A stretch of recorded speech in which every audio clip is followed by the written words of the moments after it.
खुलुमबाय गिबियावनो गोजोन फुंबिलिनि आंनि गोसो गोरबोनिफ्राय बरायनाय आरो हामलायनायखौ नोंथांमोननिसिम जासिहरग्रोनाय थाबाय। आसा खालामो बयबो मोजाङै दङ।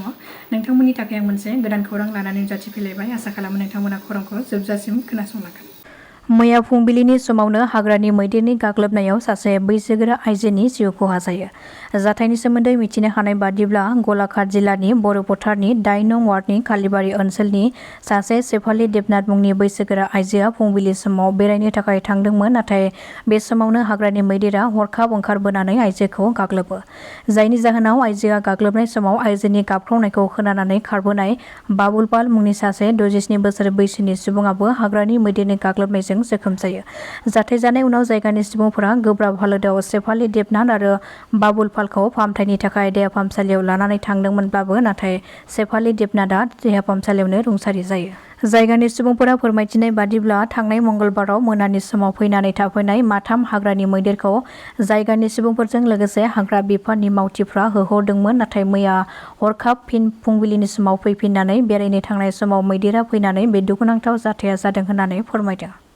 बिटिसि बिसायख'थिनि थाखाय बिजाथिलाइ गथायखांनायनि उनावबो मैया बावखुंग्रि बियाबाव इउपिपिएलनि जयनिं हाबाफारि जानानै थाङो। बावखुंग्रि बियाबनि सिङाव थानाय मावरिया गाव पार्ट 1 बमब्रागुरिजों लोगोसे 2 नं जात्रासिगुरि गामिनि सुबुंफोरा इउपिपिएल दोलोखौ मदद होनो थाखाय आखाइ हमफैदों।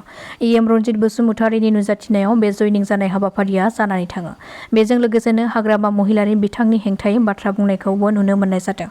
बिथाङा फोरमायथिदों दि जोंनि इउपिपिएल दोलोनिफ्राय खाम्फा बरगयारि बिथांखौ 14 नं चिरांदुवार बियाब आरो देबोरगाव बियाबनि थाखाय बिथांखौ जों बिजाथि होदों। बेखौ लानानै हाग्रामा महिलारि बिथाङाबो खाम्फानि हेंथायै बिजाथि गसंदों। नाथाय आं रोखायै बुंदों दिनैनि सानाव 14 नं चिरांदुवार बियाबाव खाम्फा बरगयारिया हाग्रामा महिलारिनि हेंथायै जेबो केम्पेइन खालामनो गोनांथि गैया। मानोना बे बियाबाव 90% इउपिपिएल दोलोनि हेफाजाबगिरिफोर दङ होननानै बुंथियो इएम रनजित बसुमतारि बिथाङा। इउपिपिएलनिफ्राय दोलो एंगारनानै उदां बिजाथि महरै गसंनाय ड सांग्रां ब्रह्म बिथांखौ इउपिपिएलनि दैदेनगिरिफ्रा नमिनेसनखौ बोखांना लाफिननो खावलायनायनि उनाव फिन प्रमद बर' बिथाङाबो ड सांग्रां ब्रह्मखौ गावनि नमिनेसनखौ बोखांनानै लाफिननो थाखाय खावलायहरदों। बिथाङा फोरमायथिदों दि ड सांग्रां ब्रह्म बिथाङा उदां बिजाथि महरै गसंनायाव गेदेर खहा जागोन होननानै आं सानाखै। नाथाय जायखिजाया बिजाथियानो गेलेयोब्ला एसेब्लाबो खहा जायो।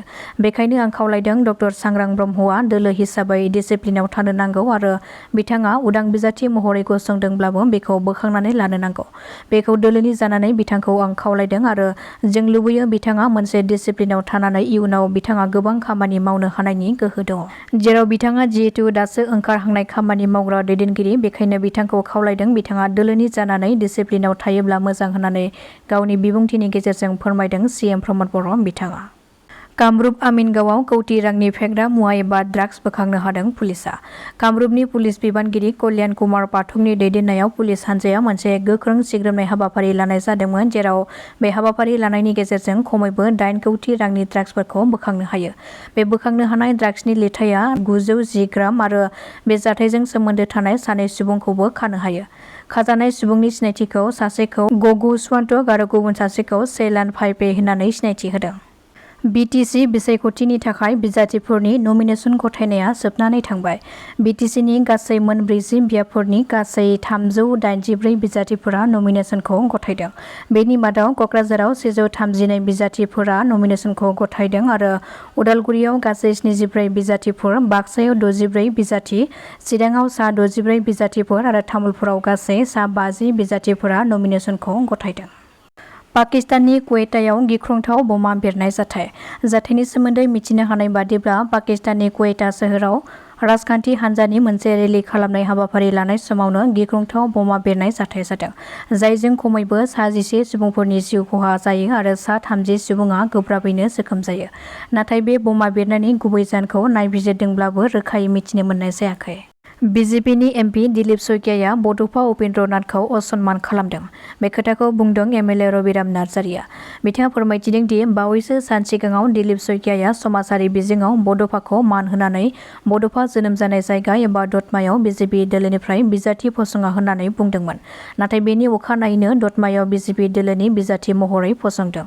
बिथाङा बड'फाखौ सनमान होनानै दतमायाव बिजाथि फसङा बुंनायनि सायाव जों गोजोननाय मोन्दोंमोन। नाथाय अखानायै बिजाथि फसंनायखौ लानानै दुखु मोनदों।